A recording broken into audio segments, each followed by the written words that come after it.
여러분들 중에도 곱길 사람이 있으니까 기대하십시오. 자, 오늘 주신 우리 하나님의 말씀 같이 봅니다. 사도행전 제28장 1절에서 6절까지.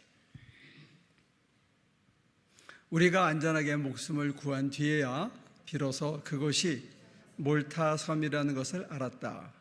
섬 사람들이 우리에게 특별한 친절을 베풀어 주었다.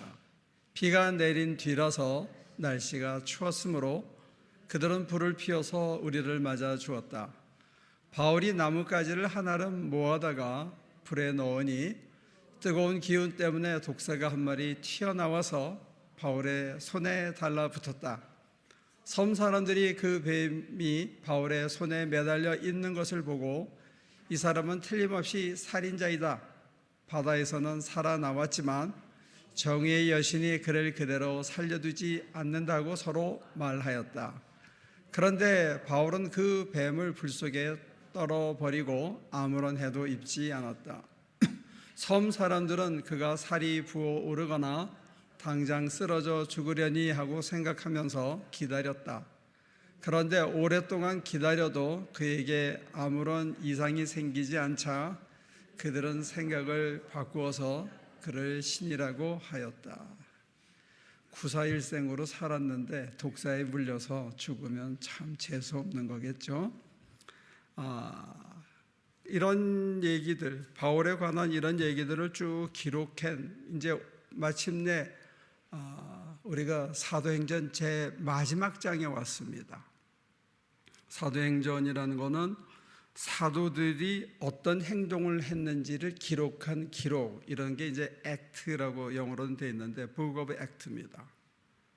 근데 어떻게 보면 맨 마지막 장에 독사에 물려 죽었다 이렇게 끝나면 얘기가 좀 이상했을지 모릅니다. 근데 다행스럽게도 뱀에 물렸는데 또 이렇게 붙었는데 물렸는지 붙었는지 모르는지 좌우지간 물리지 않고 죽지 않은 거예요. 그리고 한 스토리가 또 이어집니다. 그러니까 마지막 장에 두 개의 보고가 있는데 그 두 개의 보고가 바울에 관한 얘기이면서 동시에 바울을 통해서 성령이 무슨 일을 하고 계신가 하는 기록이 액트의 얘기입니다. 그러니까 액트 전체를 보면 성령이 사도들과 함께 사도들 안에서 무슨 일을 하셨고 사도들은 성령의 도우심을 받아서 어떤 일을 했고 어떤 일을 증거했고 그로 인해서 어떤 인간으로 변했는가 하는 그런 얘기입니다. 우리들은 겉으로 드러난 무슨 많은 일을 했다 여기에 관심을 가지고 거기에 포커스를 할 수 있는데 그 내용을 곰곰이 살펴보면 결론 부분에 가면 그 일을 통해서 바울이라는 인간이 어떻게 변했는지가 우리 눈에 들어옵니다. 그러니까 영어로 굳이 설명한다면 transform a being in an action. 그러니까 어떤 행동 속에서 한 인간이 어떤 식으로 변해가는가, 이게 사실은 액트라고 얘기할 수 있습니다. 근데 오늘날의 우리들은 뭔가를 자꾸 achieve하고 이루고 건설하고 남들에게 드러나는 거, 여기에 관심을 가지니까 바울이 몇 명에게 전도했냐, 몇 교회를 세웠느냐, 많은 어느 지역에 다니면서 복음을 전했나, 이렇게만 볼 수 있는데 그것도 분명히 나타나 있죠. 근데 그게 반이라 그러면 그 일을 통해서 성령이 어떻게 역사하시면서 그 인간을 어떻게 변화시켜 갔는가, 이것도 반이라고 볼 수 있습니다. 어디에다가 방점을 둘 거냐, 이 두 개의 밸런스가 잡혀야 된다고 봐요. 왜냐하면 기독교는 다른 종교하고 달리 보리수 나무에 앉아서 좌선을 하고 하늘의 우주의 신비와 어떤 그 법칙을 깨달아서 묘법을 깨달아 가지고 사람들에게 지혜를 가르쳐주고 삶의 바른 길을 가르쳐주는 이런 종교는 아닌 것 같아요. 조금 성격이 다른 듯해요. 그렇다고 책상에 딱 앉아서 예를 갖추고 인간의 도리, 하늘의 도리를 가리키면서 인간이 하늘의 뜻에 부합해서 살아가는 길이 뭔지를 보여주는 것하고도 또 다른 것 같아요. 불교나 유교의 가르침하고 다른 거는 우리 선생이신 예수는 하늘나라에 대해서도 많이 가르쳤고 제자들을 뽑아서 비유로 다시 설명도 자세히 해주셨지만 그분은 말만 한 게 아니라 몸으로 다니면서 자, 저 마을로 가자. 친히 고쳐주시고 친히 귀신을 내쫓고 하면서 몸으로 같이 삶으로 살면서 제자들을 데리고 다니면서 강론만 한 게 아니라는 거예요. 행동을 했거든요. 무슨 액트를 한 겁니다. 이게 아주 그 역사성이라든지 실천성이라든지 이런 게 기독교 전통이 다른 종교하고 어떤 차이가 조금 있지 않나 그런 생각은 해요. 물론 하늘의 지혜와 사람의 길, 삶의 바른 지혜에 대한 것도 수없이 가르쳤지만 기독교 신학이 강조하는 것은 인카네이션이라는 개념입니다. 그 말씀과 지혜를 삶 속에서 어떻게 화육했는가, 그래서 그걸 통해서 인간이 어떻게 신으로 변해갔는가, 이게 기독교의 정수라고 본다면 오늘 우리는 신이라고 사람들이, 몰타섬 사람들이 와, 저 뱀에 안 물렸으니까 저 신이구나, 안 죽는 거 보니까 신이구나 이렇게 생각했는지 모르지만 어쩌면 이 본문을 자세히 살피면 바울이 점점 신처럼 변해가고 있는 모습을 엿볼 수 있다는 겁니다. 그러니까 사도행전의 거의 3분의 2, 한 60%가 바울이 얘기인데 바울이 다메섹에서 예수를 만나서 붙들린 이후에 쭉 그의 활동을 통해서 수없이 돌에 맞고 수없이 매에 맞고 수없이 쫓겨나고 수없이 많은 교회를 세우고 수없이 많은 사람들에게 전도를 하고 복음을 전한 그 과정을 통해서 이제 맨 마지막 장에 오니까 바울의 인간이 확실히 변했다는 걸 볼 수가 있습니다. 여기서 우리는 꼼꼼히 살펴보면 두 가지 면이 확실하게 변했는데 하나는 뭐냐면 물에 빠져가지고 진짜 허우적대고 나왔잖아요. 그 전에 보름 이상을 제대로 먹지도 못하고 풍랑치는 바다에 그냥 일여편주처럼 정말 이리 몰리고 저리 몰리고 땅에 내려서도 땅이 흔들릴 판인데 불 쬐고 나서 자기 혼자 가만히 안 있고 가서 나무라도 갖고 와서 불에다 넣고 그리고 배회 그런 일을 당했는데 사흘을 쉬고 난 다음에 추장의 아버지가 아프다고 기도해달라는 거예요. 여러분들은 기도를 쉽게 생각할 수 있습니다. 뭐 손얹고 해주십시오, 주십시오. 그리고 뭐 낫게 그러면 벌떡 낫고 이렇게 쉽게 생각할 수 있는데 물론 바울 선생님쯤 되면 몰라도 저희 같은 초보자들이 아픈 사람 위해서 기도하면 그 아픔이 몸살이나 제일 약한 허리나 뭐 이런 대로 통증이 오는 거 그런 것을 느낄 때도 있어요. 이 기도해 준다는 게 사실은 그렇게 맹맹하고 쉬운 일은 아닌지 몰라요. 그런데 추장의 아버지만 기도했다면 이게 하나의 이례적인 사건인데 그걸 보고 그 동네 사람들이 와 그래가지고 아픈 사람들을 바울에게 다 데리고 온 거예요. 근데 그거를 가리지 않고 다 기도해 줬다는 거예요.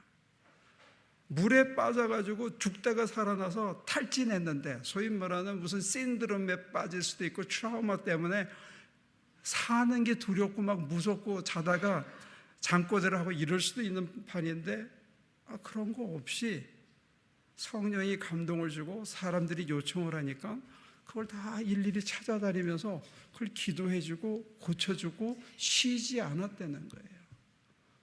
제정신이 아닌데 여기서 우리가 신의 모습을 엿볼 수 있다는 게 뭐냐면 사람들은 네 것 내 것 자꾸 가리거든요. 내 몸 힘든데 누가 와서 뭐 해달라 그러면 귀찮거든요. 나 좀 쉬었다가 내 일 좀 한가해지면 나 다 편해지면 그때 너 여력이 남으면 해줄게. 이게 일반 사람인데 바울에게서는 이미 그게 안 보여요. 우리는 이걸 아낌없이 주는 사랑, 자기를 다 내주는 사랑, 자기를 다 주고도 모자란 듯 그 사람 사는 것만 보고 내가 살아있다는 게 감격스러워지는 삶, 이걸 신의 품성이라고 얘기합니다. 아마 바울에게서 이미 그 모습이 엿보이지 않나 싶어요. 그리고 두 번째 신의 품성은 뭐냐면, 이거 참 강단에서 얘기하기는 좀 부끄러운 얘기지만, 한창 잘 나가던 능력 있는 종들이 무너지는 이유 중에 하나가, 뭐 하면 양복한 벌, 뭐 하면 그 다음에 불치병을 고쳐주면 얼마, 이게 뒤로 이게 들어오거든요. 그러면 이거 교인들이 해준 거니까 하고, 처음에는 넥타이 한 장에서 와이셔츠에서부터 양복, 구두, 정품으로 쫙 바꿔가다가 나중에는 차까지 받고 집까지 얻으면서 축적을 하기 시작하는 거예요. 그리고 그것을 자기의 능력에 또는 자기가 죽으라고 기도한 것에 대한 보상으로 생각하기 쉬운 그런 때도 있었습니다. 그것도 좋았던 시절의 얘기고, 요즘 그런 것도 없고, 저는 주례해주고 양복 한 벌 받은 적도 없고 그렇습니다. 얼마나 다행인지 몰라요. 그런데 한때 우리가 그런 실수를 했는데, 바울은 추장의 아버지를 고쳐주고 그 다음에 수많은 사람들을 고쳐줬는데, 떠날 때 물건을 잔뜩 받아서 바울 택을 다 붙여서 싸가지고 로마로 갔더라는 기록이 없어요. 이 누가라는 사람은 아주 정교한 사람이거든요. 그만큼 애쓰고 노력했으면, 아니 배가 파선해가지고 몰타섬에 갔는데 거기 위아래가 어디 있고 무슨 재산이 있고 선주고 선원이고 죄인이고 병사고 뭔 소용이 있어요. 다 알몸으로 겨우 목숨만 건졌는데. 근데 거기서 얻은 모든 물건은 사실 누가 얻은 거예요? 바울이 얻은 거잖아요. 떠날 때 이제 남풍이 불어서 북쪽으로 올라갈 때 섬 사람들이 너무 고마워가지고 석 달 동안 잘 지내게 돌봐준 다음에 그 다음에 올라갈 때 바리바리 물건을 싸준 거예요. 그럼 누구 겁니까? 요즘 같으면 강성도 목사 거예요. 여러분들 손대지 마십시오. 그런데 바울은 자기 거라고 주장하지 않았다는, 내 것에 대해서 널빤지 한 장만 있으면 목숨을 구하는 걸 뻔히 알았기 때문에 그는 더 이상 가지려고 하지 않고, 이게 사람을 살리는 거라면 이 공로가 내게 아니고 이 능력이 내 능력이 아니고 내 안에서 역사하시는 성령의 능력으로 고쳤다는 걸 너무나 잘 알기 때문에, 그리고 이 사람들이 나를 신이라고 떠받들지만 여기에 내가 조금만 방만하고 방종하면 언제 뒤돌아서서 돌로 칠지 뻔히 알기 때문에 사람에게 기대지도 않고 사람에게 넘어가지도 않고 이걸 내 능력이라고 죽이지도 않았다는 거예요. 그래서 물건이 주어지면 그냥 먹는 거예요, 같이. 여기서 우리가 느낄 수 있는 신의 품성은 뭐냐? 내 것이라고 주장하지 않고 너와 나의 경계가 이미 무너진 거죠. 바울에게서는 이미 자아라는 어떤 작은 배를 버리고 사람을 살리는 어떤 생명선으로서의 더 큰 자아가 이루어진 것이 아닌가, 그런 것을 엿볼 수 있습니다. 내 것이라고 주장하지도 않았고 추장의 아버지는 기도해주고 이거 얼마짜리, 그리고 저기 촌부들은 냄새 나는데 이러지 않았다는 거예요. 사람을 가리지 않았다는 거예요. 이미 사람을 나누는 경계의 구분을 넘어선 사람이고, 보상이 주어지고 상이 주어지고 물건이 쌓이면 이걸 내 거라고 주장하고 이거를 꽉 차고 있지 않았다는 거예요. 저는 아직 개인적으로 저 자신의 이 말씀을 묵상하면서 뒤돌아봤을 때 아직은 이 언저리를 못 가고 아마 이걸 보여주시는 게 일로 가야 된다 하는 이정표가 아닌가 생각을 하는데, 저희 하나교회는 그런 의미에서 많은 기적을 일으켜 주신 것 같아요. 저도 이 본문을 되살펴보면서 그러네. 저희가 제일 교인이 안 모일 때는 애들까지 한 20명도 안 된 적이 있거든요. 그런 세월을 한 7, 8년, 10년을 버텼어요. 지금 예배당이 이만큼이라도 이렇게 앉아서 예배 드리는 게 얼마 되지 않은 일입니다. 그런데 뒤돌아보면 이렇게 많이 모이기 전에 우리가 50개 넘는 교회를 지붕을 해주고 집을 지어주고 심지어는 이만한 사이즈의 예배당도 몇 개를 지었어요. 학교도 짓고. 우리가 우리 형편을 생각하고 내가 좀 형편이 좋아진 다음에 누구 도와줘야지. 이번에는 사람이 몇 명 없으니까 선교를 못 가겠네. 누가 이번에는 급하게 뭘 해야 되니까 못 가겠네. 저희가 마지막 날 밤 12시 가까이까지 일 끝내고 선교를 떠난 적도 있습니다. 그냥 성령이 우리 안에서 이끄시고 사람들이 요청한다는 그것 때문에 내 형편, 처지, 이건 내 거고 저건 네 거고 이런 구별, 그거 생각할 겨를 없이 그냥 해야 돼? 그러면 가지. 아무 생각 없이 달려가서 세월을 돌이키고 나니까 우리를 통해서 이런 일을 이루실 수 있구나 하는 걸 본 거예요. 정리하자면 인간은 기독교가 가르치는 교리에 의하면 널빤지 한 장만 있으면 살 수 있습니다. 그 이상 갖는 건 사실 욕심입니다. 그런데 나 이제 널빤지 한 장이 있으니까 됐다. 이거 조금 불하니까 한 2장만 마련해 놓고 적당히 인생을 즐기면서 살자. 이거는 기독교의 길은 아닙니다. 혼동하지 마십시오. 무소유를 강조하지만 우리가 얘기하는 무소유는 아무것도 내 거라고 애착을 갖지 말라는 거예요. 근데 사람들의 관심은 자꾸 돈, 재물에 대해서만 자꾸 포커스하는데 그게 아니고 하나님께서 우리 하나교회를 통해서 나눠준 거는 재물이 아니었어요. 관심이었고 재능이었고 땀이었어요. 시간이었고 그걸 통해서 하나님의 교회가 넓혀져 가는 것을 보았습니다. 바울이 돈을 나눠준 게 아니에요. 바울은 자기 몸뚱이가 막 부서지는 것 같은데도 정신을 못 차리는데도 사람들이 부르면 가서 기도해주고 그 사람이 높은 보직에 있고 그 사람을 해주면 뭔가 뒤에 뭐가 생길 것 같아서만 해준 게 아니에요. 그런 구별을 이미 넘어섰다는 거예요. 근데 하나님께서 우리 교회에는 이미 그런 은총을 주셨더라고요. 우리 교회는 그런 생명선의 교회로 바꿔놨는데 그 배에 타고 있는 우리 각자가 그런 인간으로 변하지 못한다면 이거는 헛일이에요. 죽으라고 개고생만 하고 여러분과 제가 변하지 않았다면, 그런 인간으로 변하지 않았다면 헛일을 한 거다. 이게 헛일을. 아직도 내 거라고 움켜쥐는 게 있고 됐어 이제 쉬어 놀아. 뭐 이렇게 악착같이 해.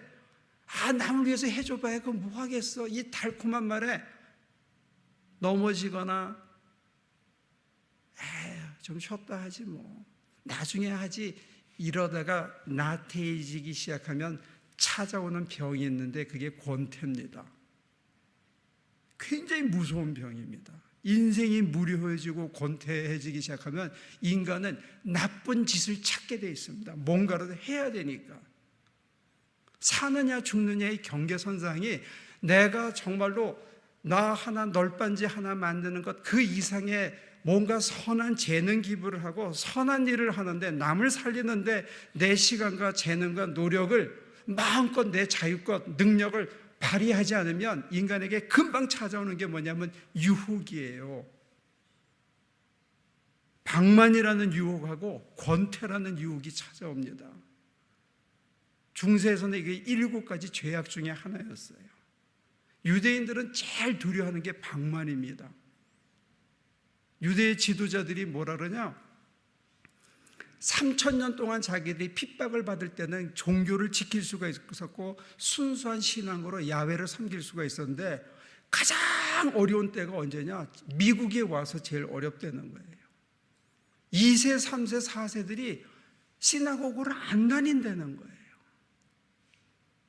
먹고 살만해지고 풍요로워지고 즐거운 게 너무 많으니까 이 세상적인 즐김에 빠지느라고 하나님을 등 돌리기 시작했다. 이게 방만해지는 게 굉장히 무섭습니다. 2장, 3장, 4장 가지면 괜히 코가 들리고 고개가 쳐들면서 사람을 내리깔보기 시작하면 관계가 깨지고 있고 자기 품성이 깨진다는 걸 인간이 못 보는 거예요. 그게 나를 살린다고 착각하기 시작합니다. 하나님이 내 생명을 붙들고 있다는 걸 놓치는 거예요. 이 방만이 굉장히 무섭습니다. 마찬가지로 두 장 있으니까 됐어, 이제 다음에 하지, 뭐 누가 도와달라는데 내 몸이 먼저지, 이렇게 하기 시작하면 사람이 할 일이 갑자기 없어져. 찾는 사람이 없어져. 여러분들은 모르지만 저한테는 전화가 가끔 옵니다. 목사님, 스프링클러가 깨졌는데 이거 어떻게 고쳐야 됩니까? 지붕이 새는데 어떻게, 그러니까 제가 무슨 짓을 하고 살았는지를 보여주는 거예요. 사람들이 저를 어떻게 보는지. 아쉬울 때 저를 찾지요. 근데 누가 여러분들 아쉬워서 찾는 사람이 없으면 여러분들에게 금방 다가오는 유혹이 뭐냐면 권태입니다. 무료해주고 권태해주면 꼭 도박이나 술이나 이상한 데 손댈 수밖에 없어요. 이게 경계선이에요. 왜 널빤지 한 장만 있으면 되는 인간에게 2장, 3장, 4장, 5장, 6장, 275장을 만들어서 남에게 나눠주는 삶을 살으려고 그러느냐? 인간에게는 가시덤불과 엉겅퀴를 헤치고 땀 흘리면서 수고하면서 예수의 품격을 만들어가야 되는 신의 소명이 주어졌기 때문에 그래요. 그거 안 하면, 재능 기부 안 하면, 나 하나 쉽고 편하게 살겠다고 하면 우리는 권태나 무료에 빠지고, 이걸 내 거라고 하면 그 우상에 빠져서 방만해지기 시작합니다. 이거 참 무서운 거예요. 그래서 사도행전의 결론 부분에 가면 2개의 롤 모델을 한 사람 안에서 보이는데, 첫 번째 전반부는 바울을 통해서 뭘 보여주냐? 너와 나의 경계가 없으니 네 거라고 주장하지 말라. 네 거라고 움켜쥐지 말라. 대신 한없이 나누고 베풀고 나누고 베풀면서 그때 뭐가 나타나느냐? 바울 속에 하나님의 품격이 이루어진 것을 봅니다. 그래서 사람들이 신이라고 부른 거예요. 아까 강전도서가 얘기한 것처럼 He deserved to be called as a God. 하나님의 하나라고 부름받은 작은 예수라고 일컬어지기에 합당한 인간으로 저가 변해 있었다는 겁니다. 여러분의 교회가 생명선으로 변하고 예수님이 오시고 우리 안에서 마음껏 역사했는데, 여기에 타고 있는 저와 여러분들이 생명선으로 품격이 바뀌지 않는다면 이거는 큰일 난 겁니다. 세상에 이렇게 어리석은 자가 없습니다. 궁극적으로 저와 여러분들이 널빤지 하나에다가 목숨 걸 일이 아니고 2개, 3개, 4개, 5개, 300개를 쌓는데 목숨 걸 일이 아니고 신의 품성을 회복해서 작은 예수가 되는데 우리의 목표가 있는데, 그 일을 하려고 그러다 보면 어떤 과정을 겪어야 되냐면 20명이 될 때도 끊임없이 남의 교회를 지고 100명이 돼도 끊임없이 그 일을 하면서 우리가 생명선으로 변해간다는 사실이에요. 예수를 우리 속에서 화육한다는 사실입니다. 결론 중에 이 사족은 뭐냐면, 오늘 우리 한국 교인들이 갖고 있는 이상한 신화 중에 하나는 하나님이 우리를 늘 푸른 초장과 쉴만한 물가로 인도하실 거라고 착각하고 있는 거예요. 쉴만한 물가와 푸른 초장에서 잘 먹고 뜯어먹고 늘어지고 쉬면 배에 기름이 끼고 콜레스테롤이 높아지고 무료해지고 나태해지고 권태에 빠지게 되어 있습니다. 하나님께서는 쉴만한 물가와 푸른 초장으로도 인도하시지만 어디로도 인도하신다고요?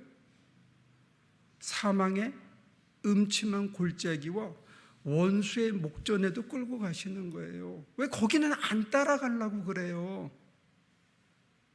거기도 따라가야지.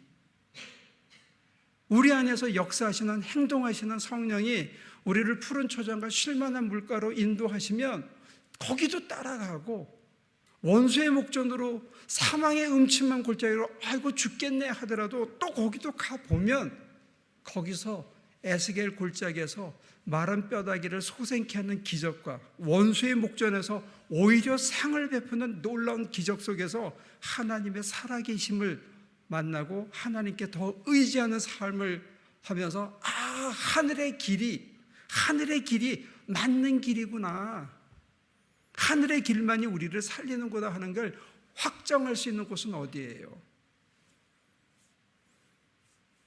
정월 초하루, 정월 두 번째 주부터 여러분들에게 이런 얘기해서 미안하지만 좀 원수의 목전에도 좀 가봐요. 제발. 죽겠다 싶은데도 좀 찾아가 보라고요. 이끄시면 절대 안 죽습니다.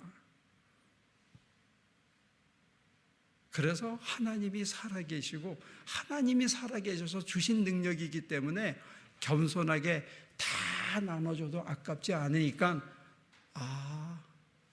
저와 내가 다르지 않고 한 형제구나. 내가 그만큼 더 풍족한, 하나님만큼 풍족한 인생을 살아가게 된다는 거예요. 그래서 He was called a God. 그가 신이라고 부름을 받았는데 성령께서 저를 탓하지 않았어요. 헤롯 왕처럼 흉포로 휘둘고 휘졌으면 벌레가 먹어서 바로 죽었을 텐데 바울은 죽이지 않았어요. 아직도 쓸 일이 있는 거예요. 그리고 개런티 해주신 거죠. 그래, 네 안에 내가 있고 넌 내 품성을 이제 그대로 닮아가고 있다. 이걸 기록한 이유와 오늘 다시 선포하는 이유가 있다면 그건 이제는 우리 차례입니다. 우리에게 주신 축복입니다. 우리에게 주신 보장입니다. 이 축복과 이 보장을 이루시는 저와 여러분들이 되기를 소원합니다. 기도하겠습니다. 정말로 먼지에서 빚어졌는데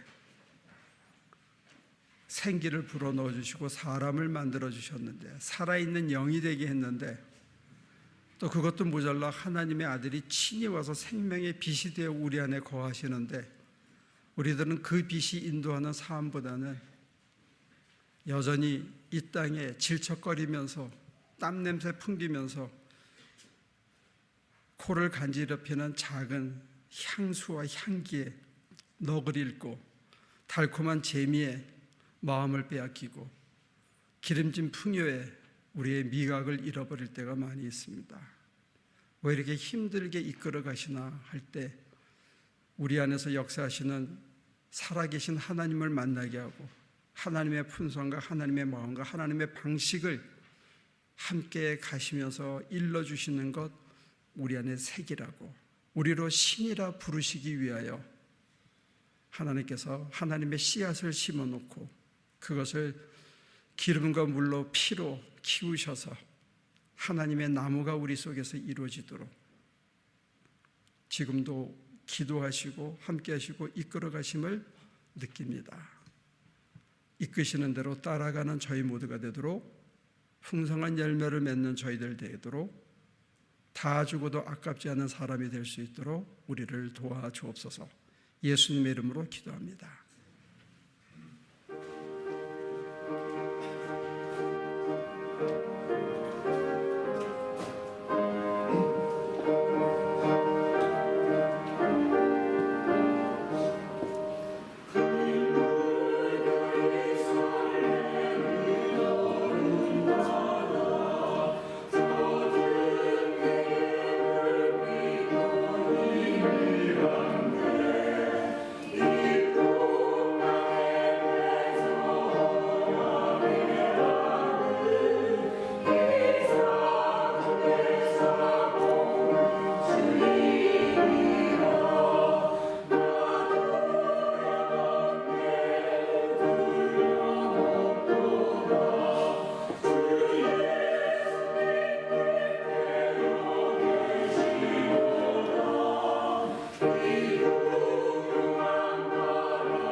하나님, 미셸이 오랜만에 함께 우리와 예배를 드렸습니다. 저의 마음과 육신이 늘 건강하고 어디에 있든지 간에 생명선으로 남을 살리고 위로하고 돌보는 도우미로서의 삶을 끝내 잘 살게 도와주옵소서. 오늘 조이강 집사가 몸이 불편해서 예배를 또 기도를 순서를 맡지 못했습니다.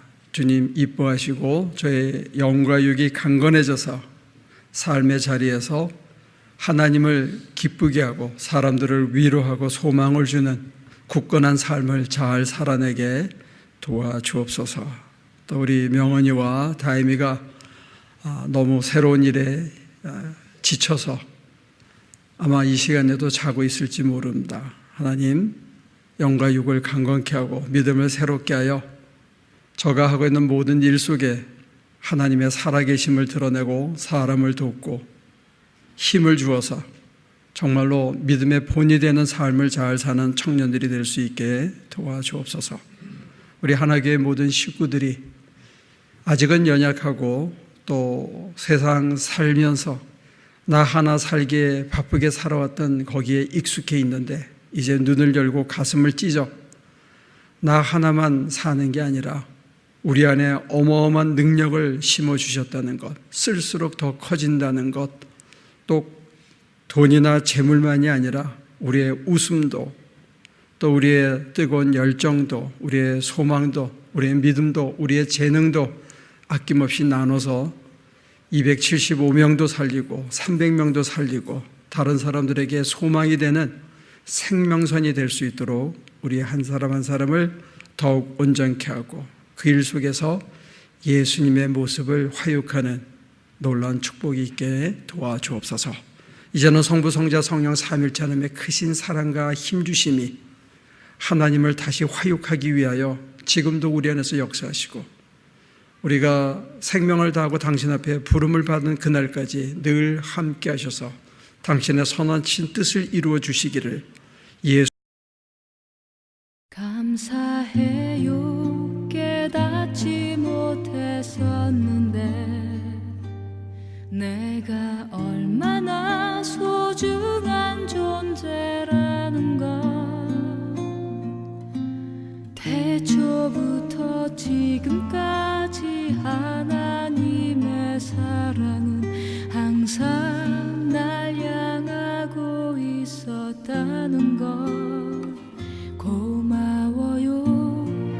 그 사랑을 가르쳐준 당신께 주께서 허락하신 당신께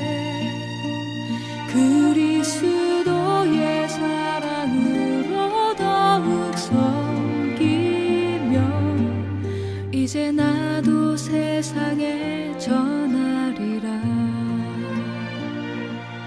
당신은 사랑받기 위해 그리고 그 사랑 전하기 위해 주께서 택하시고 이 땅에